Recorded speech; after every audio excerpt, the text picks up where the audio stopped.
গেছি কোচবিহার রাজবাড়ি পার্কে। তো আমরা এই পার্কটায় ঘুরবো, একটু আপনাদেরকে দেখাবো কি রকম আছে। তো চলো আমাদের সঙ্গে এনজয় করো এই ছোট্ট একটা মিনি ব্লগটা। তো চলো আমরা পার্কের ভিতরে যাই। বন্ধুরা আজকে খুবই গরম দিয়েছে। তো আমাদের সামনে এখন সোজা সামনে দেখতে পাচ্ছেন রাজবাড়ি ওইদিকে।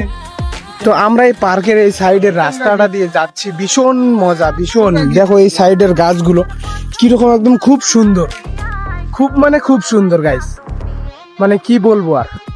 দেখতে থাকো আমাদের এই মিনি ব্লগটা। দেখতে পাচ্ছেন মানুষ এখানে যেখানে সেখান দিয়ে স্কুটি নিয়ে চলে যাচ্ছে। এই দিকের ভিউটা দেখো, পুরো একদম আকাশের ভিউটা দেখো গাইস। কিছু ভিউ দেখো কি না দেখো সেটা আমি বলছি না, তোমরা শুধু ভিউটা দেখো গাইস। পার্ক হতে পারে ভালো, কাণ্ড হতে পারে খারাপ, কিন্তু পার্কের ভিউটা খুব ভালো, খুব ভালো, খুব ভালো। তো দেখতে থাকো আমাদের এই মিনি ব্লগ। আমরা এসে গেছি কোচবিহার রাজবাড়ি পার্কে। আমরা 5 জন, কোনো মেয়ে নেই আমাদের সঙ্গে, সিঙ্গেল বয় যাকে বলে। আমরা এই কষ্টটা অনুভব করার জন্য এসে গেছি পার্কে। দেখি কি রকম কষ্ট অনুভব করতে পারি।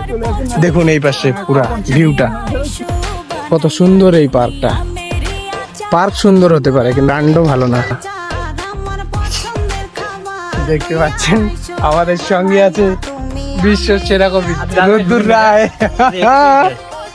বন্ধুরা দেখুন আমাদের সঙ্গে কে কে এসেছে। এইদিকে আছে সাইডে রাজবাড়ি।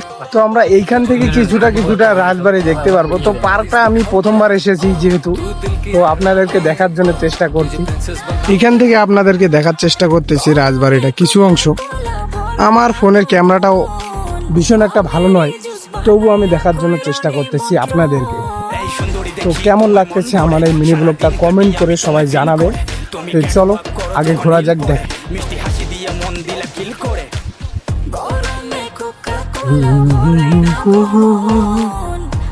जहाँ नहीं जाना था वहाँ चला है रे उमर का ये ताना बाना। গাছটা দেখো কত সুন্দর লাগছে, আমি বলতে পারবো না। তো বন্ধুরা আমি যেহেতু হেঁটে হেঁটে ভিডিও করতেছি না, আমার ভালো ক্যামেরা আছে, তো ক্যামেরাটা একটু ঝুঁকতে পারে, এটা অ্যাডজাস্ট করে নিয়ে একটু। আমি পার্কে এসে একটা জিনিস অবাক হয়ে গেছি যে এখানে পার্কের ভেতরে দোকান আছে। আমি ভাবতে পারিনি যে পার্কের ভেতরে দোকান থাকতে পারে। আমি গুয়াহাটি পার্কে গিয়েছিলাম, ওখানে কিন্তু দোকান ছিল না, কিন্তু তথাপি আমি কোচবিহার রাজবাড়ি পার্কে এসে দেখি সুন্দর সুন্দর দোকান আছে গাইস। এখানে দোকান আছে, টেবিল আছে বসে খাওয়ার জন্য। দেখতে পাচ্ছ আমরা এখানে বসে বসে কিছু খেলাম, কোক খেলাম। এখানে দেখতে পাচ্ছ এরা এখন ফটো উঠতেছে এখানে। তো আমি 1-2টা ফটো তুলে দিলাম, আমি 1-2টো উঠলাম, কিন্তু আমার ফটো ওইরকম ভালো আসে না, কারণ আমার থোবরাটাই ভালো না, কিরকম করে ফটো ভালো আসবে। তো আমাদের সঙ্গে থাকুন, এই ব্লগটায় আপনাদেরকে ভীষণ ভীষণ ভীষণ মজা লাগবে। তো আমরা এখন পুরো পার্কটা ঘুরতে চলেছি বন্ধুরা, চলো আমাদের সঙ্গে পুরো পার্কটা ঘুরি আমরা। তো বন্ধুরা আমরা এসেছিলাম এখানে, ভাবছিলাম যে বোটিং করব, কিন্তু বোটিং কাউন্টারে দেখতে পাচ্ছেন বোটিং কাউন্টারে বর্তমানে কেউ নেই। তার মানে বোটিং কাউন্টারটা বর্তমানে বন্ধ আছে, কেননা বোটগুলো ছিরকল দিয়ে বাঁধা আছে এখনো, বুঝতেছো। তো আমরা ইচ্ছা করলে ছিরকলটা খুলে আমরা চলাতে পারবো, ইচ্ছা করলে ছিরকলটা খুলে চলাতে পারবো, কিন্তু আমরা চালাবো না। তো আমরা বোটিং করতে ইচ্ছা গিয়েছিল আমাদের সবাইরে, কিন্তু হলো না গাইস। নেক্সট টাইম যখন আসবো তখন চেষ্টা করব বোটিং করার জন্য।